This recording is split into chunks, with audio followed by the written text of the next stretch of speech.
अब हम ये समझेंगे कि जो वैल्यू आपके सामने रखी जाती है इसमें कितने तरह की कॉस्ट लगती है। जब एवरेज वेरिएबल कॉस्ट ही एवरेज कॉस्ट के बराबर हो जाए तो ही आप बोल सकते हो जहां पे जेब से पैसा निकला है उसे हम एक्सप्लिसिट कॉस्ट कहते हैं। आपने देखा नाइकी कंपनी, उसका टिक होता है ना, उसके टिक की तरह आपको दिखेगा यू शेप्ड होता है because of law of variable proportion. इस चैप्टर में आपसे काफी सारे सवाल ना रिलेशनशिप से पूछे जाएंगे कि आपका टीसी टीवीसी से कैसे रिलेटेड है, टीसी टीवीसी प्लस टीएफसी से कैसे रिलेटेड है। अपॉर्चुनिटी कॉस्ट वो होता है जिसको हम छोड़ देते हैं, त्याग देते हैं। नेक्स्ट बेस्ट ऑल्टरनेटिव, एक प्रोडक्ट बनाओ, 10 बनाओ, 200 बनाओ, 1000 बनाओ, 10 लाख बनाओ, आपको पैसा तो बिल्डिंग का रेंट का देना ही पड़ेगा। चलो जी चालू करते हैं अपना चैप्टर। सबसे सानिध्य भाई, यार वो ऑनर को रेंट भी तो देना, वो बार बार मांग रहा है।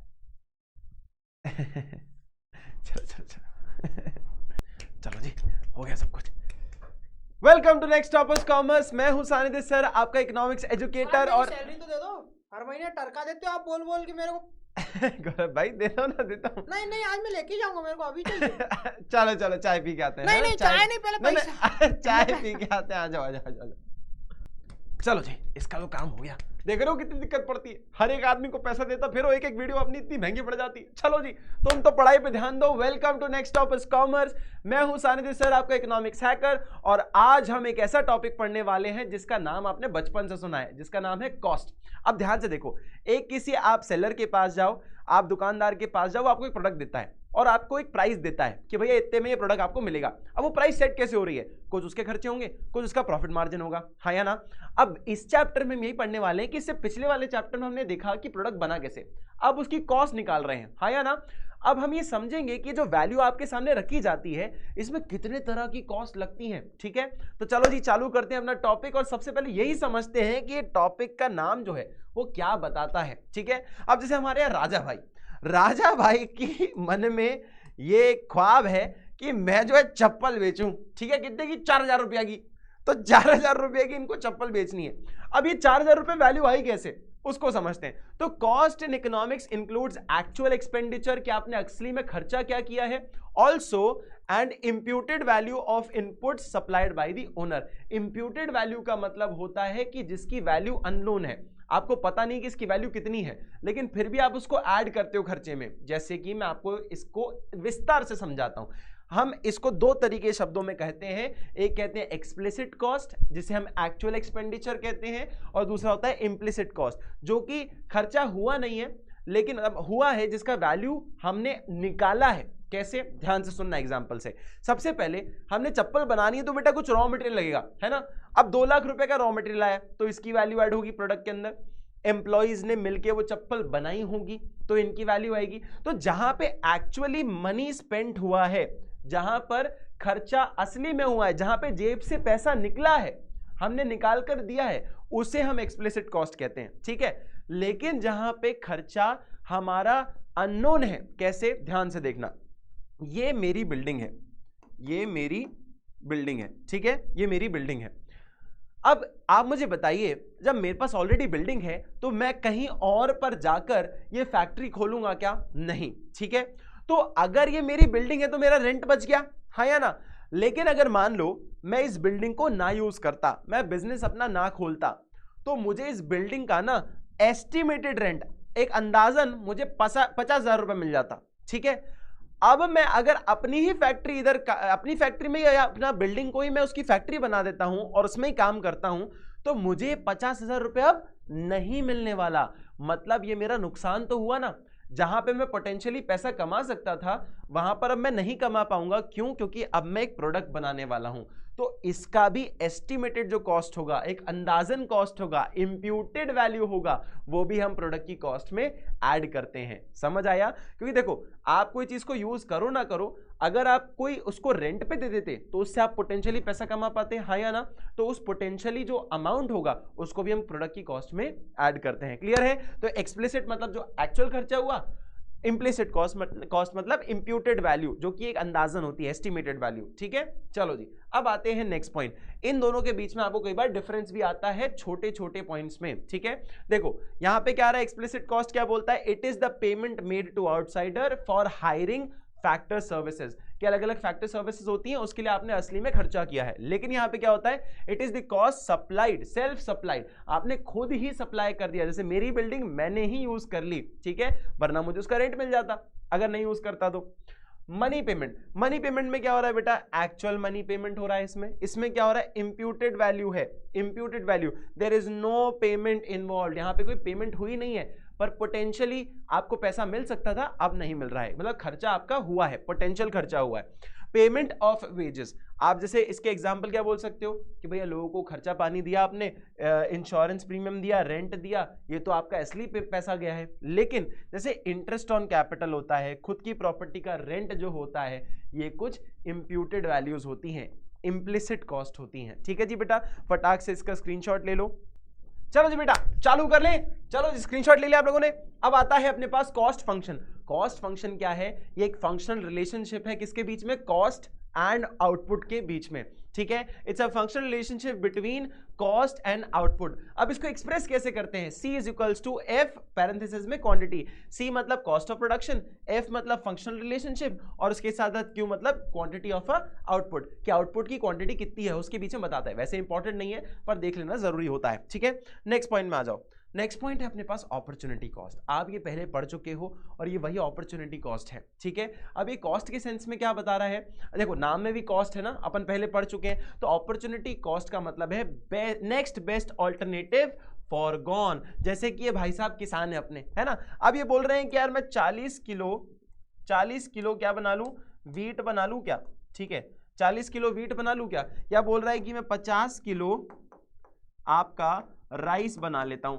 अब मेरे को एक चॉइस लेनी पड़ेगी, क्यों, क्योंकि बेटा हम जो है ना यहां पर ये देख रहे हैं कि यहां पर हमारे पास लैंड उतना ही है, तो हमें या तो वीट बनाना पड़ेगा या तो हमें राइस बनानी पड़ेगी, हाँ या ना। अब मैं अगर वीट को चूज करता हूं तो राइस मुझे छोड़ना पड़ेगा, राइस को चूज करता हूं तो मुझे वीट छोड़ना पड़ेगा। तो अपॉर्चुनिटी कॉस्ट वो होता है जिसको हम छोड़ देते हैं, त्याग देते हैं, नेक्स्ट बेस्ट ऑल्टरनेटिव।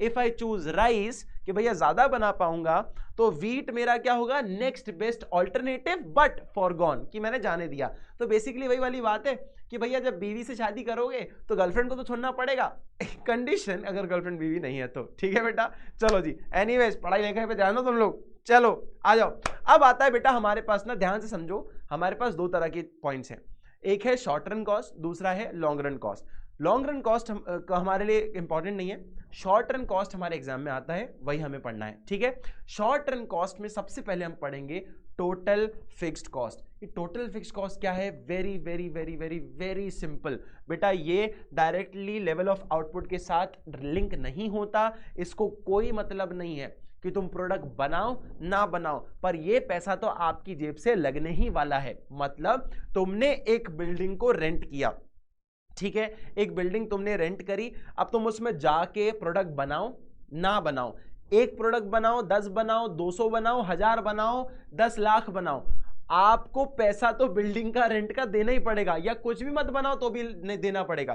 तो यहां पे शेड्यूल देखो फटाक से, आप 0 प्रोडक्ट बना रहे हो तो भी आपको 12 रुपए देने पड़ रहे हैं। एक ये बेसिकली एग्जांपल ले सकते हो आप बिल्डिंग का रेंट। ठीक है, बिल्डिंग का रेंट आपको इररिस्पेक्टिव देना ही पड़ता है, भले आप काम करो या ना करो। ठीक है, 0 प्रोडक्ट बना रहे हो तो भी 12 रुपए, 1 बना रहे हो तो भी 12 रुपए, 6 प्रोडक्ट बना रहे हो तो भी 12 रुपए लग रहा है। तो बिल्डिंग का रेंट तो सेम होता है, भले तुम कितना भी यूज करो। ठीक है, तो यहां पे देखो इसका ग्राफ कैसा होगा, अब पूरा ही सेम है तो ये हमारा क्या होता है, एकदम फ्लैट होता है। कैसा होता है, एकदम फ्लैट होता है। ये हॉरिजॉन्टल टू एक्स एक्सिस होता है, ये देखो ये हॉरिजॉन्टल है एक्स एक्सिस से, क्यों, क्योंकि हर एक प्रोडक्शन के अंदर, हर एक आउटपुट के अंदर ये सेम ही है, जैसे कि बिल्डिंग का रेंट। समझ आया, हाँ या ना, तो ये फिक्स रहता है। खाओ मां कसम, बिल्कुल भैया, हाँ सिंपल ये कि आपको फिक्स ही रहेगा, ये इसमें कोई चेंज नहीं होने वाला, फिक्स रेट। समझ आया, चलो जी, ये होता है हमारा टोटल फिक्स्ड कॉस्ट, कि आपको कुछ भी कितना भी बना लो प्रोडक्ट, लेकिन आपको ये सेम पैसा तो जाने ही वाला है। ठीक है, अब नेक्स्ट पॉइंट आता है हमारे पास टोटल वेरिएबल कॉस्ट। ये टोटल वेरिएबल कॉस्ट क्या है, ये वैरी करता है लेवल ऑफ आउटपुट के साथ। कैसे सर, ऐसी कौन सी चीजें हैं जो आउटपुट ऑफ या लेवल ऑफ आउटपुट के साथ वैरी करे, जैसे कि रॉ मटेरियल, जैसे कि वर्कर वेजेस, जैसे कि फ्यूल। अब मुझे एक बात बताओ, अगर मुझे 10 प्रोडक्ट बनाने हैं तो मुझे कम लोग लगेंगे, हाँ या ना, और रॉ मटेरियल भी कम लगेगा। अगर मुझे 100 या 1000 प्रोडक्ट बनाने हैं तो मुझे लोग भी ज्यादा लगेंगे, वर्कर्स ज्यादा लगेंगे और रॉ मटेरियल भी ज्यादा लगेगा। तो इसका मतलब क्या है, जितना मैं चाहता हूं कि भैया प्रोडक्ट्स बने उतना मुझे पैसा भी लगाना पड़ता है। और ये कौन सी चीजों में लगाना पड़ता है, वो ऐसी चीजें होती हैं वर्कर वेजेस कि लोग ज्यादा लेंगे ज्यादा प्रोडक्ट बनाने के लिए, फ्यूल ज्यादा लेगा जैसे मशीन्स में भी फ्यूल लगता है बेटा, और उसके साथ साथ रॉ मटेरियल भी, जितना ज्यादा सामान उतना ज्यादा रॉ मटेरियल। समझ आया? अब देखो ये इसका शेड्यूल देखोगे तो 0 प्रोडक्ट के अंदर 0 लग रहा है। आपने जब प्रोडक्ट ही नहीं बनाया तो रॉ मटेरियल क्यों खरीदोगे, है या ना? जब पहला आपने प्रोडक्ट बनाया तो आपने 6 रॉ मटेरियल बनवाया होगा, ठीक है, दूसरा प्रोडक्ट बनवाया तो 10 बुलवाया होगा। ऐसे करते करते जब आपका आउटपुट बढ़ता जाता है आपको टीवीसी भी बढ़ता हुआ दिखेगा, ठीक है, धीरे धीरे। इसलिए इसका जो कर्व होता है वो आपको इनवर्सली एस शेप्ड मिलेगा। देखो इनवर्सली एस कुछ इस तरीके से होता है, ठीक है, ये आपको इनवर्सली एस तरीके से दिखेगा, ठीक है। अब इसमें ध्यान से देखना, ये जो पार्ट होता है ना ये आपका डिक्रीजिंग रेट पे बढ़ रहा होता है कि धीरे धीरे धीरे धीरे बढ़ रहा है, ठीक है। अब आपका जब ये नेक्स्ट पॉइंट जो आता है यहां के बाद ये आपका इंक्रीजिंग रेट पे बढ़ता है, तो ये ग्राफ इनवर्सली एस शेप्ड है। जैसे कि देखो TVC curve is inversely S shaped as initially it increases, बढ़ तो रहा ही है बट डिक्रीजिंग रेट में, and later it increases at increasing rate. TVC is 0 at 0 level of output. Simple सी बात है, TVC 0 क्यों होगा? क्योंकि आप जब एक भी प्रोडक्ट नहीं बनाओगे तो आप इसका पैसा भी नहीं काउंट करोगे। मतलब एक भी चप्पल नहीं बन रही है, एक भी प्रोडक्ट नहीं बन रहा है तो फिर उसके लिए आप सामान भी नहीं खरीद रहे हो, यही माना जाता है, ठीक है। समझ आया आपको? अब यहां पे देख सकते हो ये 0 to 6, 6 to 10, 10 to 15, 15 to 24। अब इसमें कितने गैप था? 4 का। इसमें कितने का था? इसमें भी 4 का। फिर कितना हुआ? 5। फिर कितना हुआ बेटा? ये देखो आपको दिख रहा है 9। फिर कितना हुआ? 11। तो देखो पहले धीरे धीरे बढ़ा, धीरे धीरे बढ़ा, फिर अचानक से बढ़ा, फिर कितना बढ़ा? अचानक से बढ़ा। तो सेम वे डिक्रीजिंग रेट पे बढ़ रहा है फिर इंक्रीजिंग रेट पे बढ़ रहा है, इनवर्सली एस शेप्ड। समझ आया? आप इसको ध्यान से स्क्रीनशॉट भी ले लो फटाक से। स्क्रीनशॉट ले लिया बेटा? अब बेटा कई बार ना आपसे डिफरेंस पूछा जाता है, ठीक है, तो इसके बारे में डिफरेंस भी ढंग से याद कर लो, बहुत इजी है, जबकि कोई प्रॉब्लम नहीं है इसके अंदर। टोटल वेरिएबल कॉस्ट और टोटल फिक्स्ड कॉस्ट। अब ध्यान से देखना, टोटल वेरिएबल कॉस्ट बेटा चेंज होता है कैसे? आपका लेवल ऑफ आउटपुट के साथ, कि आप जितना प्रोडक्ट बनाओगे उतना आपको यहाँ पे वेरिएबल कॉस्ट बढ़ेगा या उससे इंपैक्ट होगा, ठीक है। टोटल फिक्स्ड कॉस्ट का मतलब है बेटा आप कितना भी बना लो, आप कितना भी इस्तेमाल कर लो, आपको उतना ही पैसा देना है, ठीक है, जैसे कि बिल्डिंग का रेंट। समझ आया? तो it do not very directly with the level of output, ठीक है। अब टाइम पीरियड देखो, इनको चेंज किया जा सकता है शॉर्ट रन में, इट कैन बी चेंज्ड, इनको चेंज किया जा सकता है शॉर्ट रन में। भाई जितना सामान बनवाओगे उतना ही सामान लेके आओगे, रॉ मटेरियल लाओगे, हाँ या ना, उतने ही लोग बुलवाओगे, लेकिन आप शॉर्ट रन में इसको चेंज नहीं कर सकते बेटा। अगर आपने बिल्डिंग रेंट कर ली, 1 महीने या 2 महीने या 3 महीने का रेंट दे दिया, तो आप भैया तुरंत जाके ना, जस्ट बिकॉज महंगा पड़ रहा था तो आप क्या दूसरी जगह चले जाओगे कि यहाँ भी पैसा देता हूँ वहां भी पैसा देता हूँ? ऐसा नहीं करता कोई, तो आप इसको चेंज नहीं करते, आप शॉर्ट रन में इसको चेंज नहीं कर सकते। फिक्स्ड कॉस्ट तो आपकी लगती ही लगती है, ठीक है। अब आता है अपने पास कॉस्ट एट 0 आउटपुट। बेटा 0 आउटपुट पे ये भी 0 रहता है। कैसे? क्योंकि भैया जब प्रोडक्ट ही नहीं बना तो रॉ मटेरियल क्यों लाऊंगा? लेकिन यहां पर ऐसा होता है कि भले ही आप कुछ मत बनाओ, बिल्डिंग आपने अगर रेंट कर ली, पैसा दे दिया तो वो कॉस्ट लग गया, भले ही तुम प्रोडक्ट बना रहे हो नहीं बना रहे, उतना पैसा तो आपकी जेब से जाएगा ही जाएगा। It can never be 0 even if there is no production. कोई प्रोडक्शन ना हो फिर भी जेब से पैसे तो चला ही जाएगा, ठीक है। फैक्टर ऑफ प्रोडक्शन क्या है बेटा? It is incurred on variable factors. Variable factors कैसे हो सकते हैं? लेबर हो सकता है, रॉ मटेरियल हो सकता है। इसके कैसे हैं बेटा? Land building. लैंड बिल्डिंग की होता है फिक्स्ड फैक्टर्स पे लगता है, ठीक है। ये थोड़े फिक्स्ड फैक्टर्स पे लगता है, ये आपके वेरिएबल फैक्टर्स पे लगता है। क्लियर? अब बेटा मैं स्क्रीनशॉट लेने दूंगा तो घबराओ मत। शेप कैसा है इसका? देखो आपको मैंने अभी बताया ये इनवर्सली एस शेप्ड है। क्यों इनवर्सली एस शेप्ड है? क्योंकि पहले स्टार्टिंग में डिक्रीजिंग रेट पे बढ़ता है, स्टार्टिंग में डिक्रीजिंग रेट पे बढ़ेगा फिर इंक्रीजिंग रेट पे बढ़ता है, ठीक है, तो इसलिए वो उल्टा एस की तरह आपको दिखेगा। समझ आया? अब आता है अपने पास नेक्स्ट पॉइंट यहां पे, ये तो बहुत ही सिंपल है, ऐसा डेड लेटा हुआ horizontal to the X axis. ये एक्स एक्सिस है, ये आपका, और ये एक्स एक्सिस है, ये आपका TFC है, टोटल फिक्स्ड कॉस्ट। क्यों? क्योंकि हर लेवल ऑफ आउटपुट पे ये सेम है, ठीक है, इसलिए इसको स्ट्रेट लाइन कहा जाता है। हॉरिजॉन्टल टू या पैरेलल टू, हॉरिजॉन्टल होता है पैरेलल टू एक्स एक्सिस, ठीक है। एग्जांपल क्या है? सिंपल है, वेजेस हो सकती हैं कैजुअल लेबर्स की, और इसमें क्या हो सकता है बेटा? बिल्डिंग का रेंट वगैरह, प्रीमियम इंश्योरेंस का, या आपकी कुछ फिक्स्ड कॉस्ट होती हैं, ठीक है, टोटल फिक्स्ड कॉस्ट। अब फटाक से देखो नेक्स्ट पॉइंट आता है टोटल कॉस्ट। टोटल कॉस्ट क्या है बेटा? जितना भी खर्चा आपका हुआ किसके अंदर? प्रोडक्ट को बनाने के लिए, उसे कहते हैं भैया आपका टोटल कॉस्ट, ठीक है। Total cost is a total expenditure incurred by the firm on the factor of production required for the production of a commodity, कि एक सामान को बनाने के लिए कितना खर्चा हुआ टोटल, उसके बारे में हम कहते हैं टोटल कॉस्ट, ठीक है, टीसी कहते हैं। इसका फॉर्मूला क्या है? ध्यान से देखो, टोटल कॉस्ट को निकालने के लिए अपन जितने भी टोटल वेरिएबल कॉस्ट होते हैं और टोटल फिक्स्ड कॉस्ट होते हैं, उन दोनों को मिला देते हैं तो टोटल कॉस्ट आ जाती है। जो अपन ने दो पढ़े, उन दोनों के पैसों को ऐड कर दो, आपको टोटल कॉस्ट निकल कर आ जाएगी। शेड्यूल में भी देख सकते हो। अब शेड्यूल को थोड़ा ध्यान से देखना। टोटल फिक्स्ड कॉस्ट आपको मैंने बताया था कि हर जगह सेम होती है, जैसे कि बिल्डिंग का रेंट, ठीक है, इसको आप बोल सकते हो सर रेंट देना है, ठीक है। ये क्या बोल सकते हो सर? रॉ मटेरियल है, ठीक है। तो इसको ऐसे ही जज करना, ठीक है, इसको ऐसे ही जज करना, रॉ मटेरियल की तरह इसको करना और इसको बिल्डिंग के रेंट की तरह करना। हर लेवल ऑफ आउटपुट पे कितना है? सेम है। बिल्डिंग का रेंट सेम होता है, बढ़ता नहीं है, ठीक है, या कम नहीं होता, सेम होता है। आप कुछ नहीं बना रहे तब भी उतना दे रहे हो, कुछ बना रहे हो तब भी उतना ही दे रहे हो। लेकिन अगर आप इसी चीज को देखो यहाँ पे, जब आप कुछ नहीं बना रहे थे तो वेरिएबल कॉस्ट भी जीरो था, बाकी जब बनाने लग गए तो चीजें भी यहाँ पे बढ़ने लग गई। अब इन दोनों का जो टोटल है वो टोटल भी आपको कहां मिल रहा है? यहां मिल रहा है, 12 प्लस 0 12। अब तुम एक चीज नोटिस करोगे, टोटल कॉस्ट और total fixed cost zero level output पे सेम है। क्या है? टोटल कॉस्ट और total fixed cost zero level output पे सेम है, क्योंकि भैया हमने जब प्रोडक्ट नहीं बनाया तब भी हमें पोटेंशियली अगर प्रोडक्ट अज्यूम करते तो भी 12 रुपए तो लगी रहे हैं रेंट के हमारे, ठीक है। तो ये तो फिक्स्ड लगी रहे हैं। जब आप दोनों चीजों को ऐड करते हो तो भैया इसकी तो लगी रहे ना पैसे, 12 रुपए तो जा ही रहे हैं जेब से, हाँ या ना। तो ये आपको यहां पर दिखेगा। फिर देखो पहले लेवल आउटपुट पे 12 plus 6 18, 12 plus 10 22, 12 plus 15 27, 12 plus 24 36 and so on, आप देख सकते हो। अब ध्यान से देखना, ग्राफ इसका इंपॉर्टेंट है। यहां पर मैंने तुम्हें horizontal with parallel to X axis बताया था, टीएफसी, हाँ या ना। अब तुम ध्यान से देखोगे कि भैया टीसी जो है आपका टोटल कॉस्ट, ये ना तुम्हें टीवीसी के जैसा ही दिखेगा। दोनों ही इनवर्सली एस शेप्ड होते हैं, दोनों ही डिक्रीजिंग रेट से बढ़ते हैं और बाद में इंक्रीजिंग रेट पे बढ़ते हैं। क्यों होता है ऐसा? क्योंकि भैया इसका पैसा तो फिक्स है ना, ये जो शेप है इसकी तरह इसलिए दिखता है क्योंकि जो आपको असर दिख रहा है ना वो वेरिएबल कॉस्ट की वजह से दिख रहा है। क्यों असर दिख रहा है सर ऐसा? क्योंकि टीएफसी तो आपका सेम है।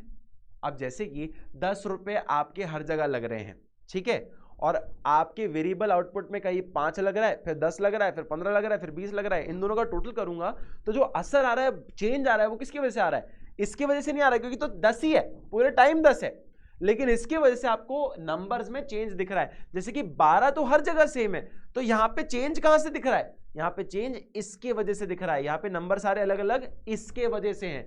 तो जितना ये बदलता है उसी के वजह से इतना ही इक्वल इसमें चेंज दिखता है। समझ आया?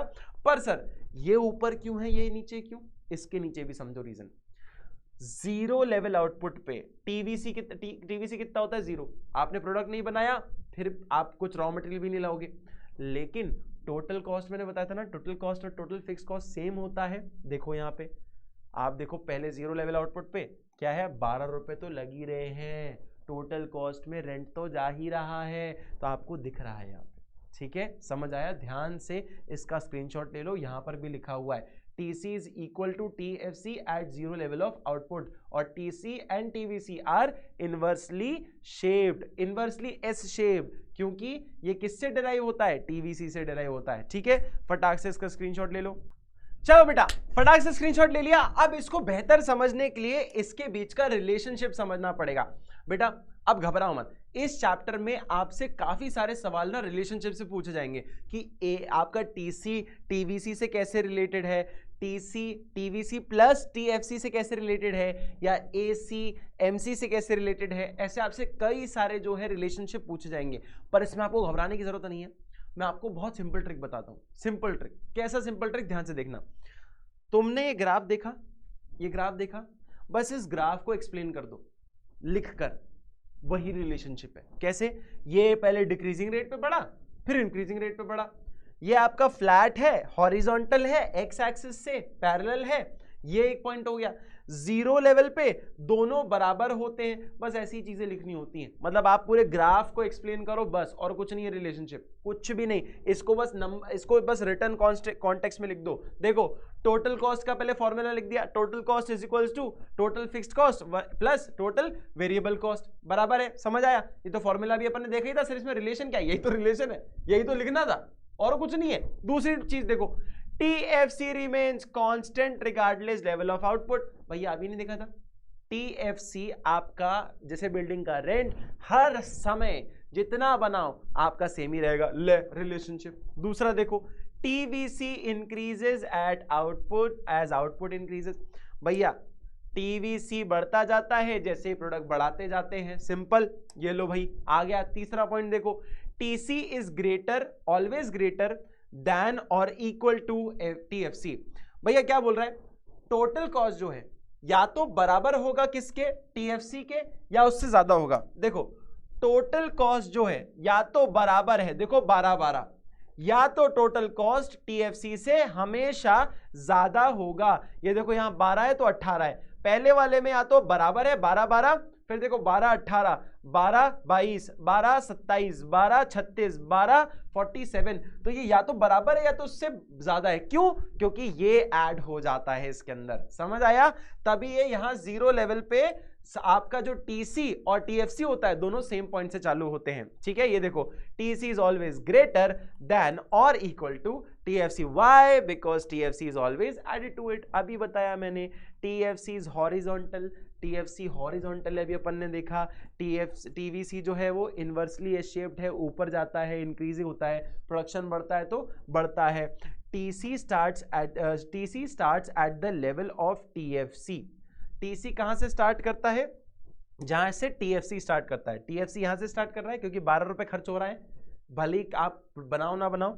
सेम वे टोटल कॉस्ट भी यहीं से चालू होता है, बनाओ ना बनाओ इतना पैसा तो जा ही चुका है। ठीक है, समझ आया? यही आपका रिलेशनशिप है और इसमें कुछ भी बड़ा नहीं है। ठीक है, अब फटाक से इसका स्क्रीनशॉट ले लो। ले लिया बेटा? अब ध्यान से देखो, अब आता है हमारे पास कुछ एवरेज कॉस्ट्स। एवरेज कॉस्ट क्या है? बहुत सिंपल है, बहुत सिंपल। जितने भी अपन ने पढ़े TFC, TVC और TC, total fix cost, total variable cost और टोटल कॉस्ट, इन सबको क्वांटिटी से डिवाइड कर दो, आपका आ जाएगा। देखो TFC डिवाइडेड बाय क्वांटिटी क्या आ गया? एवरेज फिक्स कॉस्ट, एवरेज निकल गया फिक्स कॉस्ट का। ठीक है, now I am presenting you TVC। TVC क्या बोल रहा है? इसको क्वांटिटी से डिवाइड कर दो, क्या आ जाएगा? AVC। सिंपल, और कुछ करना ही नहीं। एवरेज वेरिएबल कॉस्ट आ गया, टोटल वेरिएबल कॉस्ट से क्वांटिटी डिवाइड करने के बाद टोटल कॉस्ट में अगर क्वांटिटी डिवाइड कर दूं क्या आ जाता है? Average cost. सिंपल, और कुछ है ही नहीं। इन सबको क्वांटिटी से डिवाइड कर दो, आपके पास क्या निकल के आ जाएगा? इनके एवरेज कॉस्ट निकल के आ जाएंगे। अब इनके रिलेशनशिप को पढ़ते हैं, फटाक से स्क्रीनशॉट ले लो। चलो जी बेटा, स्क्रीनशॉट ले लिया सब लोगों ने? चलो जी चालू करते हैं, अब नेक्स्ट पॉइंट समझते हैं। एवरेज फिक्स्ड कॉस्ट क्या है? बेटा सिंपल सा है, टोटल फिक्स कॉस्ट को क्वांटिटी से डिवाइड करो, क्या आ जाएगा? Average fix cost. ये कुछ नहीं बताता, सिर्फ per unit fix cost of production बताता है कि per unit fixed cost of production कितना आया। जैसे कि जीरो लेवल ऑफ आउटपुट पे आपको बिल्डिंग का रेंट तो उतना ही देना पड़ रहा है, हाँ या ना? जैसे ही देखो क्वांटिटी, आपको फॉर्मूला पता है TFC डिवाइडेड बाय क्वांटिटी, तो मैंने TFC को डिवाइड किया क्वांटिटी से, 12 डिवाइडेड बाय 0 कितना आएगा? इन्फिनिटी आएगा बेटा, जीरो नहीं होगा, इन्फिनिटी आएगा। 12 डिवाइडेड बाय 0 क्या आता है? इन्फिनिटी आएगा। ठीक है, पर जैसे ही आप आउटपुट बढ़ाते जा रहे हो 1 2 3 4 5, ये देखो यहाँ पे, ये तो सभी जगह 12 है, कांस्टेंट है, तो आपको यहाँ पे ना डिक्रीज होता हुआ दिखेगा। कौन? एवरेज फिक्स कॉस्ट आपको डिक्रीज होता हुआ दिखेगा। देखो 12 divided by 1 12, 12 divided by 2 6, 12 divided by 3 4, 12 divided by 4 3, 12 divided by 5 2.4। समझ आया? तो देखो 12 6 इन्फिनिटी, 12 6 4 3 2.4 आपको गिरता हुआ दिख रहा है, हाँ या ना? इसीलिए, इसी वजह से आपको यहाँ पे इसका जो कर्व दिखेगा वो स्लोपिंग डाउनवर्ड दिखेगा, डाउनवर्ड स्लोपिंग दिखेगा। समझ आया? अब सर क्यों होता है ऐसा कि जब भी AFC गिरेगा क्योंकि जब भी आपका आउटपुट बढ़ता है एवरेज फिक्स कॉस्ट गिरता जाता है, क्योंकि टोटल फिक्स कॉस्ट सेम होता है ना, तो हमेशा गिरता जाएगा। क्लियर है? अब एक और चीज ध्यान से सुनना, इसे हम रेक्टेंगुलर हाइपरबोला भी कहते हैं। क्या कहते हैं? Rectangular hyperbola. ठीक है, अब एक और चीज ध्यान से सुनो, सर क्या ये इससे टच हो जाएगा? क्या ये इससे टच हो जाएगा? नहीं होगा, कभी नहीं होगा। कैसे? ध्यान से सुनो, वाई एक्सिस से क्यों टच नहीं होता?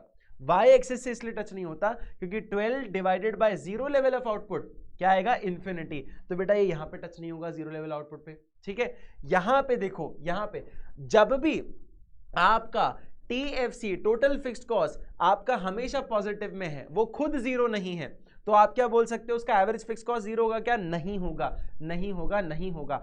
आपका ये वैल्यू जो है पॉइंट में आ जाएगा लेकिन जीरो नहीं होगा, इसीलिए आपका ये एक्स एक्सिस पे टच नहीं होता।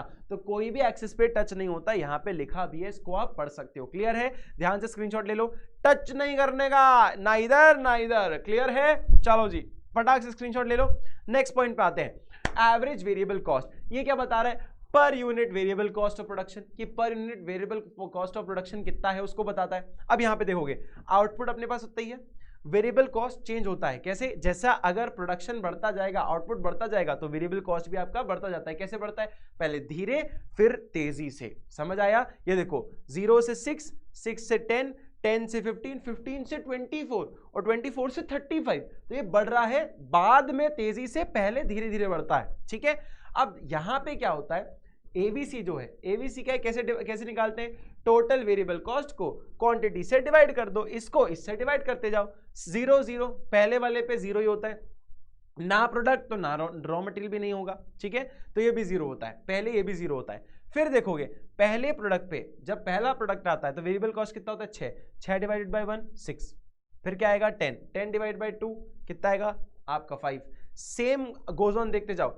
15 डिवाइड बाय 3 कितना आएगा? 5। 24 डिवाइड बाय 4 कितना होगा? 6। 35 डिवाइड बाय 5 कितना होगा? 7। अब आप एक चीज नोटिस करो, ये मैंने बोला था आपको कि पहले धीरे धीरे बढ़ता है, फिर अचानक से बढ़ता है नीचे। इन पॉइंट्स में देखो अचानक से बढ़ रहा है, इन पॉइंट्स में धीरे धीरे बढ़ रहा है, हाँ या ना? एवरेज वेरिएबल कॉस्ट देखो, ये पहले धीरे धीरे बढ़ा 6 से 5, 5 से 5, अब देखो 6 से 7। पहले तो धीरे धीरे बढ़ रहा है, धीरे धीरे बढ़ रहा है, 6 से 5 पे आ गया, 5 पे 5 पे ही रहा, फिर 5 से 6 हो गया, फिर 6 से 7 हो गया। तो जैसा ये कर्व जा रहा है ना, वैसा ही ये कर्व भी जाता है। इसलिए इसको हम क्या बोलते हैं बेटा? यहाँ पे हमारा यू शेप्ड कर्व होता है। क्यों? इसलिए का जो रीजन है, कई बार आपसे पूछा जा सकता है why AVC is U shaped curve, because of the application of law of variable proportion, जो हमने पिछली बार पढ़ा था कि जब आप आउटपुट लेवल बढ़ाते जाते हो आपका प्रोडक्शन कम होता जाता है। ठीक है, समझ आया? ये उस वजह से आपको यू शेप दिखेगा, हल्का सा यू दिखेगा। ठीक है, ये यहाँ पे एप्लीकेशन इसका। अब आ जाओ फटाक से, स्क्रीनशॉट ले लो इसका। अब आ जाओ फटाक से एवरेज कॉस्ट के अंदर। एवरेज कॉस्ट के दो फॉर्मूले हैं बेटा। पहले टोटल कॉस्ट को क्वांटिटी से डिवाइड कर दो, ठीक है। दूसरा, अभी आपने जो ये निकाला एवरेज वेरिएबल कॉस्ट और एवरेज फिक्स्ड कॉस्ट, देखो इन दोनों को ऐड कर दोगे ना तो आपका एवरेज कॉस्ट आ जाएगा। जैसे मैंने आपको बोला था टोटल कॉस्ट निकालने के लिए क्या करना पड़ता है, देखो आपको पता है जैसे मुझे टोटल कॉस्ट निकालना हो तो मैं क्या करूंगा, total variable cost plus total fixed cost, मैं इसको ऐड कर दूंगा, ठीक है। एवरेज कॉस्ट के दो फॉर्मूले होते हैं, क्या, पहला वाला टोटल कॉस्ट को डिवाइड कर दो क्वांटिटी से, आपका निकल के आ जाएगा, और दूसरा है एवरेज कॉस्ट को निकालने का इसके तरह ही एवरेज वेरिएबल कॉस्ट को ऐड कर दो और एवरेज फिक्स्ड कॉस्ट को ऐड कर दो, आपको इसका फॉर्मूला भी समझ आ जाएगा, ठीक है। या तो दोनों एवरेज को मिला दोगे तो एवरेज आ जाएगा, एवरेज का टोटल आ जाएगा, या तो इसका डिवाइड कर दो क्वांटिटी से, तो आपको दो तरीके से आपको एवरेज कॉस्ट निकल के आ जाएगा, ठीक है बेटा। चलो अब आते हैं आप लोग फटाक से पॉइंट पे, देखो ध्यान से। एवरेज वेरिएबल एवरेज कॉस्ट जो है यहाँ पे देख सकते हो ये इनफाइनाइट है, तो यहाँ पे अपने को जीरो ही मिलेगा, ठीक है। ये कहता है कैसा मिल रहा है आपको, जीरो ही मिल रहा है। पहले लेवल ऑफ आउटपुट पे क्या मिल रहा है, average variable cost, average variable cost और एवरेज फिक्स कॉस्ट, दोनों का एडिशन कर दो, आपको एवरेज कॉस्ट आ जाएगा। देखो 12 + 6 18, 6 + 5 11, 4 + 5 9, 3 + 6 9, आपका 2.4 + 7 कितना आ रहा है, 9.4। देखो अब हो क्या रहा है, पहले ये गिर रहा है, ये भी देखो सेम कैसा हो रहा है, पहले 18 से 11 पे आया, 11 से 9 पे गया, फिर 9 पे 9 पे ही रहा, फिर 9 से 9.4 पे चला गया। तो मतलब क्या हुआ, पहले तेजी से गिरा, फिर उसके बाद आपका धीरे धीरे बढ़ना चालू कर रहा है, ठीक है। Average cost is also defined as the summation of, ये आपने यहां पे देखा, इसको भी हम यू शेप्ड कहते हैं, ये भी हमारा यू शेप्ड है, क्यों? Because of the law of variable proportion. समझ आया? चलो जी फटाक से इसका भी स्क्रीनशॉट ले लो। समझ आया? चलो जी इसके बारे में अपन डिस्कस करेंगे हमारे रिलेशन के अंदर, इसका फटाक से स्क्रीनशॉट लो। अब बेटा ध्यान से देखना इसको। अच्छा ये देख कर ना तो डरा मत करो, बस तुम ध्यान से सुनना, जैसे ही सुनते जाओगे ना चीजें क्लियर होती जाएंगी। मैंने क्या बोला, जब भी रिलेशनशिप आएगा आपको करना क्या है, आपको बस इस ग्राफ को एक्सप्लेन करना है और कुछ भी नहीं, ठीक है। अब ध्यान से 2-3 बातें समझो इसके अंदर, पहले मैं बताता हूं फिर पढ़ना तो तुम्हें समझ आएगा, ठीक है। अभी इसके बीच में रिलेशनशिप क्या है बेटा, एवरेज कॉस्ट में, एवरेज वेरिएबल कॉस्ट में और एवरेज फिक्स कॉस्ट में। ध्यान से देखो, ये एवरेज कॉस्ट कर्व जो है ये इस एवरेज वेरिएबल कॉस्ट से ऊपर ही लाई करता है। क्यों? क्योंकि इसका जो वैल्यू है ना वो इन दोनों को ऐड करके आता है। समझ आया? एवरेज फिक्स कॉस्ट और एवरेज वेरिएबल कॉस्ट को जब आप ऐड करते हो तो आपका एवरेज कॉस्ट निकलता है, इसलिए ये सबसे ऊपर होता है, ठीक है। पहली बात, इसलिए आप देखना टोटल कॉस्ट भी ऊपर होता है टोटल वेरिएबल कॉस्ट की, आपने पहले वाले ग्राफ में देखना, ठीक है। अब दूसरी चीज समझो, ये दोनों के बीच में गैप जो है ना वो कम होता जा रहा है। देखो एवरेज कॉस्ट और एवरेज वेरिएबल कॉस्ट ये धीरे धीरे ना पास आते जा रहे हैं, ठीक है। टच नहीं होगा, पास होते जाएंगे, लेकिन टच नहीं करेंगे, पास होंगे। इधर गैप इन दोनों में कितना ज्यादा है, उसका फर्क क्यों होता है? क्योंकि जो एवरेज फिक्स्ड कॉस्ट है, ये ही गैप, ये जो गैप है ना ये इसके वजह से आता है। ये किसकी वजह से आता है? इसके वजह से आता है। अब आप देखो बिल्डिंग का रेंट जो है पहले लेवल ऑफ आउटपुट पे बहुत डिफरेंस होता है, पर जैसे ही आप देखोगे टोटल फिक्स्ड कॉस्ट में जब हम एवरेज फिक्स्ड कॉस्ट में जब हम डिवाइड करते जाते हैं तो कैसे वो धीरे धीरे कम होता जाता है ना। पहले इनफाइनाइट था, फिर 12 हुआ, फिर 6 हुआ, फिर 4 हुआ, फिर 3 हुआ, फिर ऐसे 2.4, फिर ऐसे करते करते ना वो पॉइंट्स में आ जाएगा। तो जब वो पॉइंट्स में आता जाएगा तो देखो यहाँ पे 12 का डिफरेंस देखो कितना ज्यादा दिखेगा, फिर 4 का, फिर 3 का, फिर 2.4 का, फिर 0 0 0 करके वो उसका गैप कम होता जाता है। तो गैप जो होता है वो एवरेज फिक्स्ड कॉस्ट होता है, ठीक है। समझ आया? ये कुछ चीजों का आपको ध्यान रखना है। अब ये देखो, ये जो बी पॉइंट है, ये बी पॉइंट क्या है? ये B point average variable cost का मिनिमम पॉइंट होता है। क्या होता है? ये मिनिमम पॉइंट होता है। मिनिमम पॉइंट किसका? एवरेज वेरिएबल कॉस्ट का। ये पॉइंट जो है वो एसी का एवरेज कॉस्ट का मिनिमम है। किसका मिनिमम है बेटा? एवरेज कॉस्ट का मिनिमम है। ये इसका मिनिमम पॉइंट होता है। इसका पहले आता है, इसका बाद में आता है। क्यों? क्योंकि इसमें एवरेज फिक्स कॉस्ट भी जुड़ी होती है, इसलिए इसका मिनिमम जो पॉइंट आता है वो बाद में आता है। ये तो वेरिएबल कॉस्ट जो है वो तो अपना खुद का चलता है, इसलिए इसका पहले ही मिनिमम पॉइंट आ जाता है। समझ आया? अब ध्यान से देखो, average cost curve will always lie above the AFC। मैंने क्या बोला था? पहला पॉइंट हमेशा ऊपर रहेगा। क्यों? क्योंकि इसमें दोनों चीजें जुड़ी होती हैं, AAVC, because AC at all level of output includes AVC and AFC, दोनों के अंदर ये इंक्लूड करता है, ठीक है। समझ आया बेटा? हाँ या ना? क्लियर है? अब दूसरी पॉइंट पर समझो, AVC reaches its minimum, point B minimum में पहुंचता है at level of output lower than that of AC। AC से लोअर लेवल ऑफ आउटपुट पे, पहले वाले आउटपुट पे ही इसका मिनिमम पॉइंट आ जाता है। क्यों? क्योंकि when AVC is at its minimum point, AC is still falling, still गिर रहा होता है। देखो इस पॉइंट में ये अभी भी गिर ही रहा है, ठीक है, ये गिर ही रहा है because AC is still falling because of the falling AFC। AFC गिर रहा होता है इसलिए इसका जो मिनिमम पॉइंट है बाद में आता है, ठीक है। समझ आया? as the output increases, जैसे ही आप आउटपुट बढ़ाते हो, the gap between AC and AVC curves decreases। पहले ज्यादा था, जैसे आउटपुट बढ़ता गया तो ये धीरे धीरे गैप कम होता जा रहा है। क्यों? Because the vertical distance between them is AFC। जो वर्टिकल डिस्टेंस है दोनों के बीच में वो क्या है? AFC है। बेटा कुछ नहीं करना होता, कुछ नहीं करना होता, बस एक्सप्लेन करना होता है, ठीक है। समझ आ गया? आसान चीज है, क्लियर है? चलो जी फटाक से स्क्रीनशॉट ले लो इसका। चलो जी अब हम बात करेंगे मार्जिनल कॉस्ट के बारे में। चलो बेटा स्क्रीनशॉट ले लिए सब लोगों ने फटाक से। बेटा अपन चैप्टर के एंड पे आ रहे तो ध्यान से सुनते जाओ। देखो मार्जिनल कॉस्ट क्या होता है, ध्यान से सुनना। फॉर एग्जांपल आपने 5 प्रोडक्ट रखे, 5 प्रोडक्ट की आपको टोटल कॉस्ट पड़ रही है 50 रुपए। आपकी इच्छा हुई कि यार मैं एक और प्रोडक्ट बना देता हूं, एक और मैं 6 कर देता हूं, 5 की जगह उसको 6 कर देता हूं, तो टोटल कॉस्ट 50 ही थोड़ी रहेगी, वो भी बढ़ जाएगी। कितनी हो जाएगी? मान लो 50 से 57 हो गई, ठीक है। अभी 50 से जो 57 की जो जर्नी है, मतलब 7 रुपए बढ़ जाना, इसे हम क्या कहते हैं? Marginal cost. ध्यान से देखो, marginal cost refers to addition of total cost when one more unit of output is produced, आप एक और आउटपुट बढ़ा दिए, एक और आउटपुट आपने बढ़ा दिया तो उसमें टोटल कॉस्ट में तो चेंज आया होगा, उसको हम मार्जिनल कॉस्ट कहते हैं। ठीक है, एक और लेवल ऑफ आउटपुट बढ़ा के जो चेंज आएगा टोटल कॉस्ट में, उसे हम मार्जिनल कॉस्ट कहते हैं। ध्यान से देखो, जैसे कि आपका जीरो पे आपको तो जीरो ही बन रहा था, कोई आपकी कुछ हो ही नहीं रहा था, चेंज ही नहीं है, लेकिन जैसे आप आते हो नेक्स्ट पे, पहला लेवल ऑफ आउटपुट, तो 12 से 18 में डिफरेंस कितना है, 6। टोटल कॉस्ट में जो नेक्स्ट आउटपुट पे आपका जो डिफरेंस आ रहा है वो आपका 6, इसे मार्जिनल कॉस्ट कह रहे हैं। फॉर्मूला क्या है इसका, MCN = TCN - TCN-1, मतलब टोटल कॉस्ट में जो नेक्स्ट आता जा रहा है उसका डिवीजन सब्ट्रैक्शन करते जाओ। जैसे कि 12 से 18 कितना हो गया, 6, मार्जिनल कॉस्ट कितनी होगी, 6, पहले लेवल आउटपुट पे। ठीक है, फिर क्या बता रहे हैं, 18 से 22 कितना चेंज दिखा रहा है, 4 का, देखो 4 दिख गया। फिर कितना आ रहा है, 22 से 27 कितना आ गया वापस, 5 का। अब ऐसे करते करते आपका बढ़ते जा रहा है, पहले धीरे धीरे बढ़ रहा है, फिर तेजी से बढ़ रहा है। ये भी आपका कैसा होता है बेटा, ये आपने देखा नाइकी कंपनी, उसका टिक होता है ना, उसके टिक की तरह आपको दिखेगा, यू शेप्ड होता है because of law of variable proportion. Law of variable proportion की वजह से ये यू शेप्ड होता है और आपको नाइकी के टिक की तरह दिखेगा। क्लियर है? अब ध्यान से एक और चीज देखो, इसका एक और तरीका है। क्या है? एक और तरीका है। क्या एक और तरीका है? इसको इस फॉर्मूले से निकाला जाता है। ठीक है, एक बेसिक भाषा में समझाऊं तो देखो ये आपका एक भाई है और ये दूसरा भाई है, इसकी हाइट है 5'10", इसकी हाइट है 6'2", तो आपके बीच का जो डिफरेंस है ना, ये जो इसके बीच का जो डिफरेंस होगा, इससे ही अपन मार्जिनल कॉस्ट कहते हैं। ठीक है, समझ आया? कैसे निकलेगा?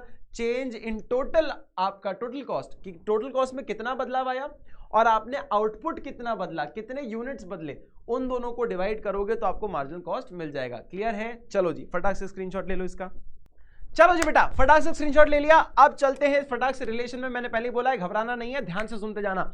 मार्जिनल कॉस्ट और एवरेज कॉस्ट में डिफरेंस क्या है, 2-3 चीजें ध्यान से सुन लो। सबसे पहला अपन को ग्राफ को सिर्फ एक्सप्लेन करना है, तो एवरेज कॉस्ट और मार्जिनल कॉस्ट किससे डेराइव होते हैं? दोनों टोटल कॉस्ट से डेराइव होते हैं। कैसे सर? देखो, मार्जिनल कॉस्ट का फॉर्मूला क्या है, TCN - TCN-1, हाँ या ना? तो दोनों, ये मार्जिनल कॉस्ट कैसे निकल रहा है, TC से निकल रहा है। एवरेज कॉस्ट कैसे निकलता है? Average cost is equals to total cost divided by quantity. तो दोनों ही किससे निकल रहे हैं? टीसी से निकल रहे हैं, तो मतलब टीसी से डिराइव होते हैं दोनों के दोनों। दूसरी बात देखो, ये दोनों आपके यू शेप्ड हैं, क्यों? क्योंकि ये लॉ ऑफ वेरिएबल प्रोपोर्शन की वजह से ये यू शेप्ड होते हैं। किसकी वजह से होते हैं बेटा? लॉ ऑफ वेरिएबल प्रोपोर्शन की वजह से ये यू शेप्ड होते हैं। दूसरा पॉइंट आ गया। अब तीसरा पॉइंट समझो, जब मार्जिनल कॉस्ट ज्यादा हो, किससे? एवरेज कॉस्ट से। देखो ये ऊपर जा रहा है इधर, ये मार्जिनल कॉस्ट ज्यादा है एवरेज कॉस्ट से। जब मार्जिनल कॉस्ट ज्यादा होती है एवरेज कॉस्ट से, तो एवरेज कॉस्ट बढ़ रही होती है। क्या हो रही होती है? बढ़ रही होती है। When marginal cost is more than average cost, then average cost is rising. ठीक है, अब इसका उल्टा देख लो, जब मार्जिनल कॉस्ट कम हो एवरेज कॉस्ट से, तो एवरेज कॉस्ट क्या हो रहा है बेटा? फॉलिंग हो रहा है। देखो एवरेज को, मार्जिनल कॉस्ट कम है, एवरेज कॉस्ट ज्यादा है, लेकिन गिर रही है ना, ये देखो गिर रहा है। क्या हो रहा है बेटा? गिर रहा है। तो क्या होगा?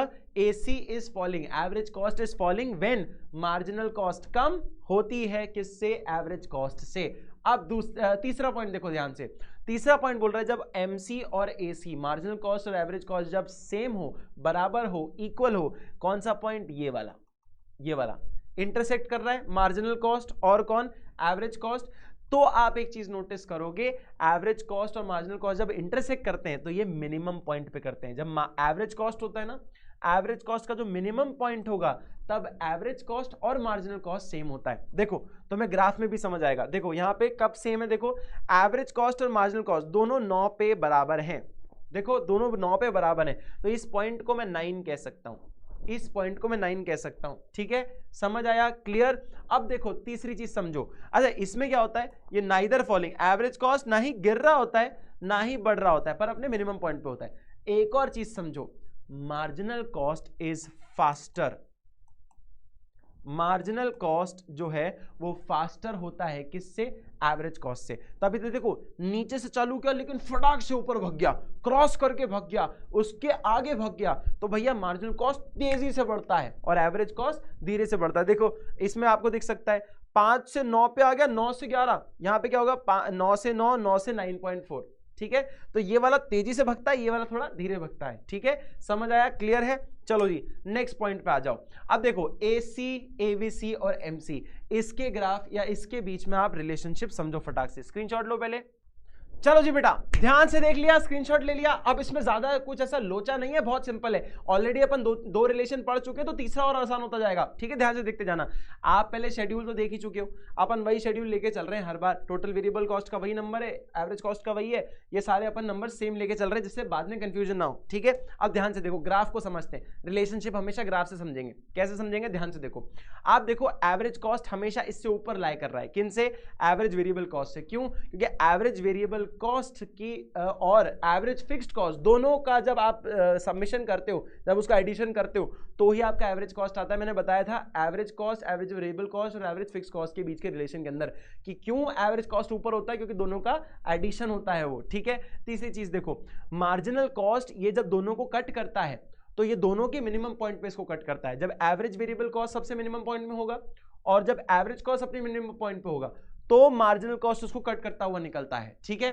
दोनों का जो गैप होता है, एवरेज कॉस्ट और एवरेज वेरिएबल कॉस्ट, इन दोनों के बीच का गैप क्या होता है, AFC। ये देखो यहां लिखा हुआ है, क्या लिखा हुआ है बेटा, AFC। ये यहां पे भी क्या लिखा हुआ है, आपको दिख नहीं रहा होगा शायद, लेकिन मैं बता देता हूं, ये जो छोटा सा पार्ट है ये भी AFC है। AFC जब आउटपुट बढ़ते जाते हैं तो धीरे धीरे कम होता जाता है, ठीक है। मैंने आपको स्टार्टिंग में बताया भी था, क्लियर है बेटा। अब ध्यान से देखते जाओ, AFC और AAC मतलब एवरेज कॉस्ट और एवरेज वेरिएबल कॉस्ट, ये दोनों कभी भी आपस में एक दूसरे से इंटरसेक्ट नहीं कर सकते। क्यों, क्योंकि इसके बीच में AFC होता है, एवरेज फिक्स्ड कॉस्ट होता है, ठीक है। ध्यान से देखते जाओ, AC is greater than AVC, बिल्कुल बात है। क्यों, क्योंकि उसका अमाउंट किस में ऐड होता है, AFC से ऐड होता है, क्लियर है। ध्यान से सुनते जाना, मैं ऑलरेडी आपको बता चुका हूं। The vertical distance between AC and AVC continues to fall with the increase in output because the gap between them is AFC. दोनों के बीच में गैप क्या है, AFC है, which continues to decline with rise in output. कि जैसे ही output बढ़ता जाएगा तो AFC आपका कम होता जाता है। मैं आपको वही बताता जा रहा हूँ, बस ओरली वर्बली बताता जा रहा हूँ, क्योंकि मैं ऑलरेडी समझा चुका हूँ ये चीज। ध्यान से सुनते जाओ। Average cost and average variable cost curve can never intersect each other because AFC धीरे धीरे कम होता जाता है और वो जीरो नहीं हो सकता। जब जीरो नहीं होगा तो ये दोनों भी टच नहीं होंगे, ठीक है। जब एवरेज वेरिएबल कॉस्ट ही एवरेज कॉस्ट के बराबर हो जाए तो ही आप बोल सकते हो टच करेंगे, पर वैसा हो ही नहीं सकता क्योंकि फिक्स्ड कॉस्ट हमेशा लगता ही लगता है, ठीक है। समझ आया। Both AC and AVC curve are U shaped, दोनों यू शेप्ड होते हैं। क्यों, because of law of variable proportion, इसके वजह से वो यू शेप्ड होते हैं। और मैंने आपको बताया MC जो है AVC और AC को कट करता है उनके मिनिमम पॉइंट्स पे, समझ आया। मिनिमम पॉइंट्स में टच करेगा आपको, हाँ या ना, मतलब आपको नहीं, AVC और AC को, क्लियर है, समझ आया। चलो जी फटाक से स्क्रीनशॉट ले लिया इसका। चलो नेक्स्ट पॉइंट में चलते हैं, इसका स्क्रीनशॉट लो, एक और रिलेशन पढ़ेंगे। चलो बेटा, ट्राई किया तुम लोगों ने, देखो बहुत सिंपल क्वेश्चन है, थोड़ा सा कैलकुलेशन रहता है बस, और कुछ नहीं। देखो आउटपुट की जगह आउटपुट लिख दो, टोटल कॉस्ट की जगह टोटल कॉस्ट लिख दो। देखो अपना आ गया 0 1 2 3 4 5 और ये 6, ठीक है। ये अपने इधर लिख दिया आउटपुट। टोटल कॉस्ट कितना दिया अपने को, 400, ये दिया है 550, ये दिया है 660, ये 790, 940, 1150 और उसके साथ 1460, ठीक है। अब तुम्हें पता है फिक्स्ड कॉस्ट जो होता है वो सेम होता है, तो जीरो लेवल पे भी 400 है टोटल कॉस्ट, मतलब ये किसकी वजह से हो रहा होगा, सिर्फ फिक्स्ड कॉस्ट की वजह से हो रहा होगा। तो मतलब ये 400 400 400 बिल्डिंग का रेंट होता है ना जो, ये अपने को सेम ऐसा दिखेगा, ठीक है। चलो जी समझ आया। चलो अब वेरिएबल कॉस्ट कैसे निकालेंगे बेटा, इन दोनों के बीच का डिफरेंस कर दो, जो भी बचेगा वो वेरिएबल कॉस्ट होगा, ठीक है। ये तो जीरो होगा अपना, इधर इधर तो कुछ नहीं होगा। क्या जीरो इस पे ना, ये सब जगह कुछ नहीं होता है, ठीक है, सब जगह कुछ भी नहीं होता। अब यहाँ देखो, अब देखोगे तो यहाँ पे देखो 150 का डिफरेंस है, 150 का डिफरेंस है। यहाँ पे कितना है बेटा, 260 का है ना। फिर उसके बाद कितना है यहाँ पे, 390 का है, ठीक है, 390 का है। फिर कितना है बेटा, 540 का है, ठीक है। फिर कितना है, 750 का है, ठीक है। और फिर कितना है अपना 1060, ठीक है, 1060 आपको दिख रहा है, क्लियर है, समझ आया। ये देखो 400 माइनस 550 150 टू, ये देखो 660 माइनस 400 कितना आएगा, 260, 790 माइनस कितना होगा 400 तो 390 आ जाएगा, है ना। 940 माइनस कितना हो जाएगा, ये आपका 400 540 हो जाएगा, 1150 आपका ऐसे माइनस करके 750 आ जाएगा एंड सो ऑन, आपको ऐसा दिखेगा। ठीक है, अब एवरेज कॉस्ट कैसे निकलता है, टोटल कॉस्ट को डिवाइड कर दो आउटपुट से, आपका एवरेज कॉस्ट आ जाएगा। ठीक है, ध्यान से देखो 400 डिवाइडेड बाय 0, देखो कुछ नहीं आने वाला तो अपन ने लिखा ही नहीं। 550 डिवाइड बाय 1 कितना आएगा, 550 आएगा। ठीक है, फिर 660 डिवाइडेड बाय 2 कितना आएगा, 330 हो जाएगा। ठीक है, 790 डिवाइडेड बाय 3, देखो 3 2 जा 6, तो अपना आएगा 2, फिर उसके बाद 6 और ये आ जाएगा 2 6, फिर आपका आ जाएगा 1, है ना, तो 3.33। ठीक है, ये कुछ इस तरीके से दिखेगा, पॉइंट में आ रहा है। ठीक है, 940 ये आ गया अपना इधर 2 3 और उसके बाद आ गया 5, तो 235 आएगा, इसको इससे डिवाइड किया तो। ठीक है, ये कितना आ रहा है बेटा, ये भी आ रहा है 2 3 और ये 0। ठीक है, 230 आ रहा है। ये कितना आ रहा है, ये भी आपका शायद डेसिमल्स में ही आएगा, है ना, तो ये आ गया 2 for 26, तो आ गया 24 अपना 4 टाइम्स 250, तो आ गया 3.33। ठीक है, चलो, है ना, 3.33 होगा ना, 20, फिर उसके बाद है ना, ठीक हाँ 3.33 होगा। ठीक है, चलो अब ये देखो यहाँ पे एवरेज कॉस्ट आ गया। एवरेज वेरिएबल कॉस्ट कैसे आएगा बेटा, आप टोटल वेरिएबल कॉस्ट को डिवाइड कर दो किससे, क्वांटिटी से, आपका आ जाएगा एवरेज वेरिएबल कॉस्ट। ठीक है, ध्यान से देखो एवरेज वेरिएबल कॉस्ट कैसे निकल रहा है, ये तो इधर 0 ही रहेगा पहले वाले में। 150 डिवाइडेड बाय 1 150 हो गया। ठीक है, 260 डिवाइडेड बाय 2 कितना हो गया, 130 हो गया। ठीक है, फिर आ गया 390 डिवाइड बाय 3 कितना हो गया, ये भी 130 हो गया। ठीक है, फिर 540 डिवाइड बाय 4, 540 डिवाइड बाय 4 आएगा 1, ये हो गया 12, तो इधर आ गया अपना 3, ये हो गया 2, है ना 2, तो आ गया ये भी आपका नहीं आ गया, कितना आएगा ये, हाँ 2, तो 66 हो जाएगा ना, 6 टाइम्स पॉइंट। ठीक है, फिर 6 हो गया। ठीक है, चलो ये दिख गया आपको। फिर आ गया आपका 5, 750 से गया कितना आ जाएगा 150। ठीक है, ये कितना आ जाएगा 6 से, ये भी आपका शायद डेसिमल में ही आएगा 1, फिर आएगा 46 मतलब 6 टाइम्स 42। ठीक है, 42 बचा 4 गया 36, तो फिर 6 गया, फिर 0.67। ठीक है, इसको ऐसा कर देता, राउंड ऑफ कर दिया 67। ठीक है, फिर आप देखोगे नेक्स्ट पॉइंट अपना आएगा average fix cost. Average fix cost किससे आ रहा है बेटा, एवरेज फिक्स्ड कॉस्ट को टोटल फिक्स कॉस्ट को डिवाइड कर दो क्वांटिटी से, एवरेज आ जाएगा। अब हर जगह 400 है, 1 से लेके आप डिवाइड करते जाओ। देखो 400 डिवाइड बाय 1 400 होता है, 400 डिवाइडेड बाय 2 200 होता है। ठीक है, 400 डिवाइड बाय 3 कितना होता है 1। ठीक है, फिर 1 गया कितना आया 3, फिर गया 1 3.33। ठीक है, ठीक है, चले आगे। फिर आ गया 4, तो 400 डिवाइडेड बाय 4 कितना होता है 100, 400 डिवाइडेड बाय 5 कितना होता है 80, है ना, 400 डिवाइडेड बाय 6 कितना होता है 60, 66.67। ठीक है, ठीक है बेटा, फटाक से इसका स्क्रीनशॉट ले लो, ये अपना ऐसे सॉल्व हो गया।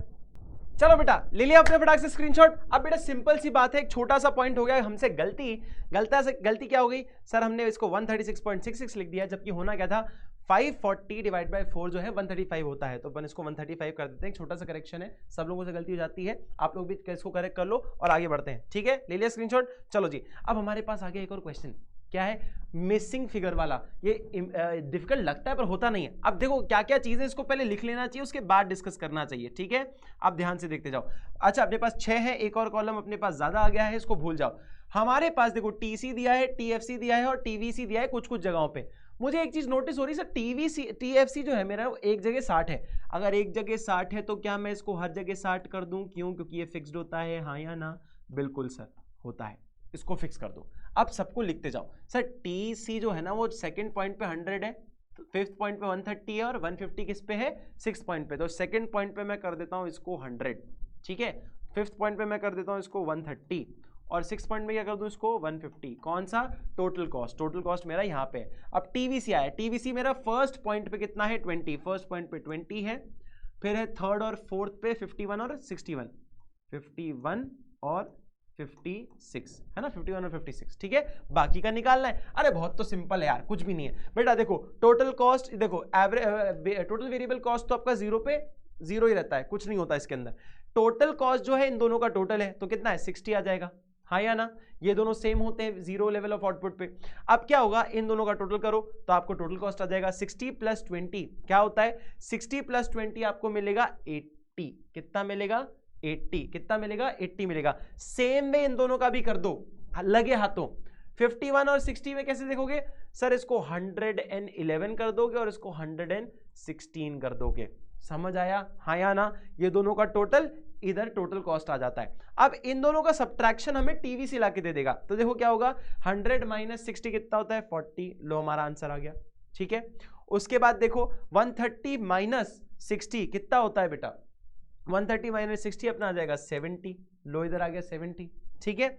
और जैसे ही मैंने इसको माइनस किया 150 से तो कितना आएगा इधर 90, लो अपना आंसर आ गया। सिंपल है, कोई रॉकेट साइंस नहीं है। अब तुम्हें मैं एक क्वेश्चन दे रहा हूं होमवर्क के लिए जो कि तुम करके आओगे, फटाक से इसका स्क्रीनशॉट ले लो, ठीक है। चलो जी, thank you so much for watching this lecture. ये बहुत ही प्यारा और छोटा सा टॉपिक है जो कि आपने बेहद अच्छे से समझ लिया होगा। हर एक उस बच्चे तक इस वीडियो को शेयर करो जो कि कॉस्ट में परेशान होता है। बहुत इजी है, इसमें न्यूमेरिकल, रिलेशनशिप, हर एक चीज़ मैंने अच्छे से समझाई, हर एक चीज़ कवर करी है, तो आपको कहीं भी घबराने की जरूरत नहीं है। ज़्यादा से ज़्यादा लोगों तक भेजो, हर लोगों की मदद करो। एंड आई विश यू कि आपको इस चैप्टर से जो भी आना चाहिए था वो सब कुछ समझ आया होगा और आपके एग्जाम में 100% मार्क्स आएंगे। चलो जी, thank you so much and please like and share the channel. Also video को भी लाइक करो, शेयर करो लोगों के साथ। Thank you so much.